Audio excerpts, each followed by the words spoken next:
The other night, I had gone out to a party with some friends of mine nearby. It wasn't a party I wanted to go to, but it was a Friday night, and I had nothing to do and figured, why not? The party was pleasant enough, and I only drank till I was a little more than buzzed. Nothing crazy, just enough to feel warm and fuzzy inside. The party was close to my place, and it was getting a bit stale, so I'd figured I'd walk home instead of waiting for a ride. It was late, past midnight, but the streets were quiet and familiar to me. I'd done this walk 100 times before, so it wasn't a challenge. It was very dark outside, except for the streetlights that were casting long shadows. It was a very normal walk home, until I started to hear something. It sounded like footsteps, but not my footsteps. They were faint, almost imperceptible, but they were there. I tried to tell myself that you're buzzed and tired, and you just need to get home. But as I kept walking, the sound did not go away. It stayed with me, a few paces behind. I did not want to freak myself out, so I tried to play it cool. I picked up my pace a bit, hoping whoever it was just passing by me. But the footsteps seemed to match my speed. That's when I knew something wasn't right. I turned around quickly, but the street was empty.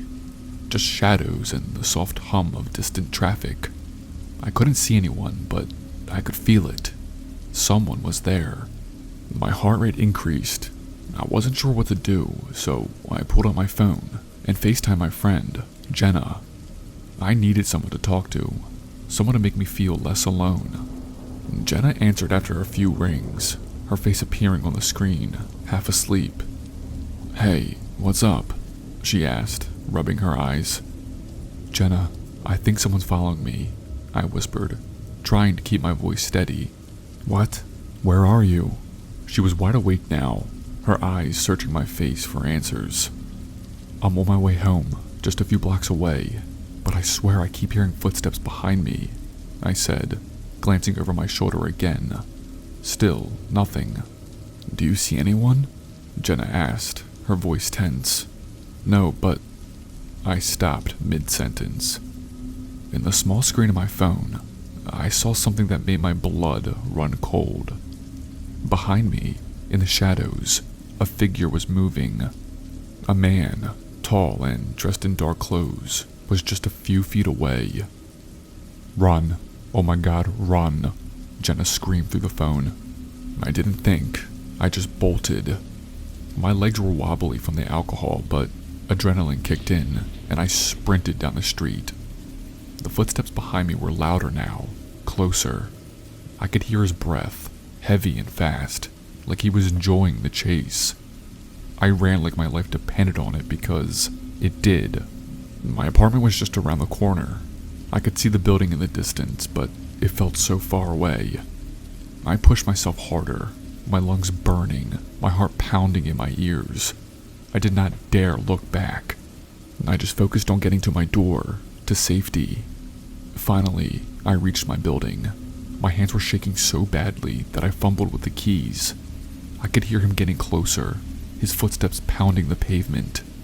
Somehow, I managed to unlock the door and slam it shut behind me. I locked it, my hands trembling, and collapsed against the wall, gasping for breath. Through the peephole, I watched as the man slowed to a stop outside my building. He did not try to get in. Instead, he stood there for a moment, breathing heavily, before turning around and walking away. I watched as he disappeared into the darkness, heading toward a blue van parked down the street. He got in, and a moment later, the van sped off into the night. I stayed by the door, shaking and trying to process what just happened. I called the police, but by the time they arrived, the man and the van were long gone. They took my statement and promised to patrol the area, but I knew they wouldn't find him. He was gone, like a ghost. The officer also told me that there had been recent kidnappings in the area. He advised strongly about being out late at night by myself. Reality sunk in that that man was most likely trying to kidnap me, and I burst into tears. The officer again promised me to stay close to the area to make sure no one comes back, which cheered me up a bit. Quite frankly, lesson learned. I will never walk home alone again, especially late at night.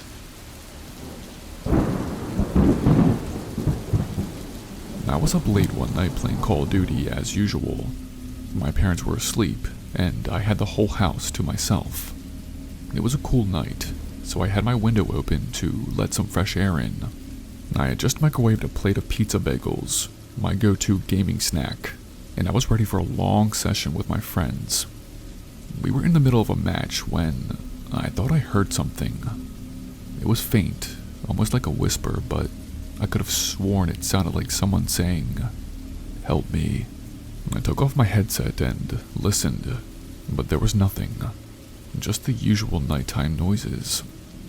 I shrugged it off, thinking I was just hearing things.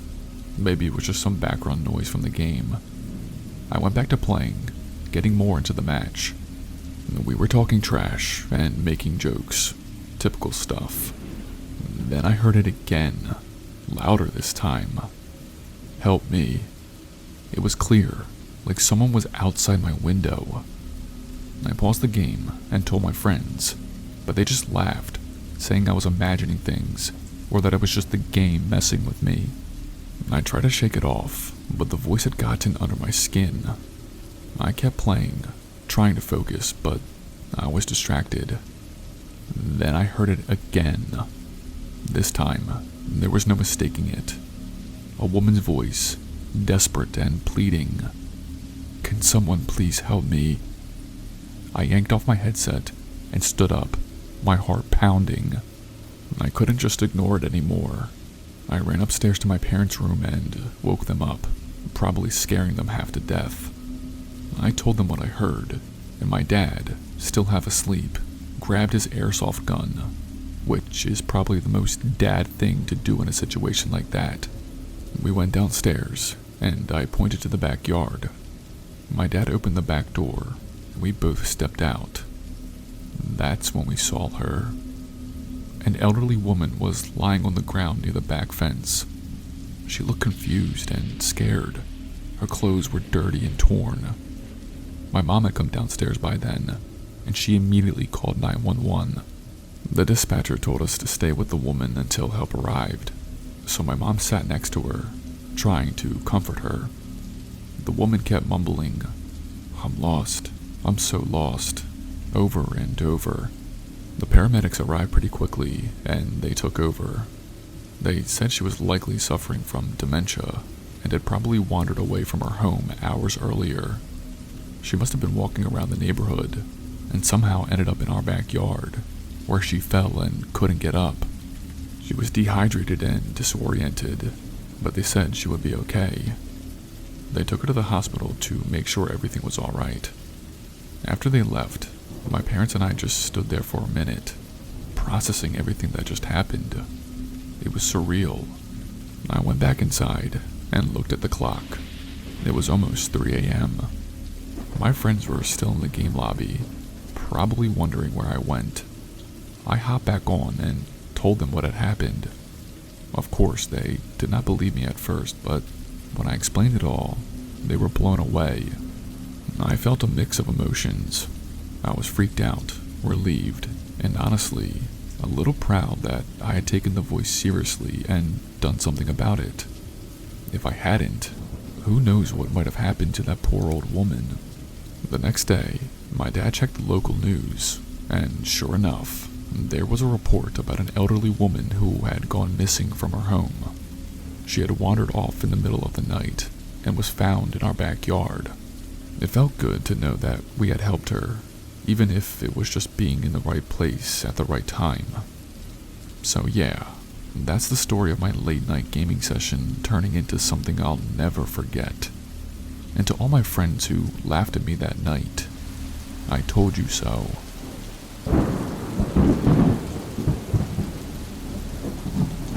So, this story happened to me when I was 11 years old. I remember it clearly because it was one of those memories that never leaves you, even though you wish it would. It was late, and I had already been asleep for a few hours. I wasn't the kind of kid who had trouble sleeping, but that night I woke up suddenly. The first thing I noticed was the cool air blowing on my face. My window was open, which was strange, because I never went to bed with it open, especially not when it was windy. The blinds were down, but they kept fluttering against the window frame, making this weird tapping noise that I couldn't ignore. I sat up in bed, and immediately I felt this knot of unease in my stomach. Something wasn't right. I stayed still, just listening. At first, all I could hear was the wind outside and the occasional creak of the house settling. But then I heard it. Voices. 2 men talking quietly just outside my window. My heart started pounding so hard I could barely hear anything else, but I caught a few words. Not now. She's still awake. I was frozen for what felt like forever, but it was probably only a few seconds. My mind raced through all the possibilities, but none of them made sense. Who were they? How did they know I was awake? I did the only thing I could think of. I jumped out of bed and ran straight to my mom's room. She was asleep, and I shook her awake, trying not to panic, but I was trembling. "Mom, there are men outside my window," I whispered, trying to keep my voice steady. She sat up, looking groggy and irritated. "You're just having a bad dream, sweetie. There's no one outside." "No, I heard them," I insisted. "One of them said I was still awake. They know I'm awake, Mom." She sighed and rubbed her eyes. "You're being paranoid. The wind probably woke you up, and now you're imagining things. Just go back to bed. There's nothing to worry about." But I couldn't go back to bed. The fear that had gripped me wasn't something I could just shake off. I told her I was too scared to sleep alone, and after a bit of back and forth, she let me sleep in her room. She wasn't happy about it, but I did not care. I was terrified. I didn't sleep much that night. Every little noise made me jump, and I kept imagining those men outside, waiting for me to close my eyes. My mom slept soundly beside me, unaware of how real the fear felt. I wanted so badly for her to believe me, to check outside and make sure everything was okay, but she didn't. The next morning, I was the first one to wake up. My mom was still asleep, and the house was quiet. I felt a little silly about the night before, wondering if maybe I really had just imagined it. But something kept nagging me, so I decided to go back to my room and look outside. I pulled up the blinds and stared at the ground beneath my window. My stomach dropped. There, in the dirt just outside, were 2 clear boot tracks. The prints were fresh, and they led away from the window and disappearing into the grass. I could not believe it. I ran to get my mom, dragging her to my room and pointing at the tracks. She stood there for a moment, staring down at them, and then she turned to me, her face pale. "Why didn't you wake me up last night?" she asked, looking worried.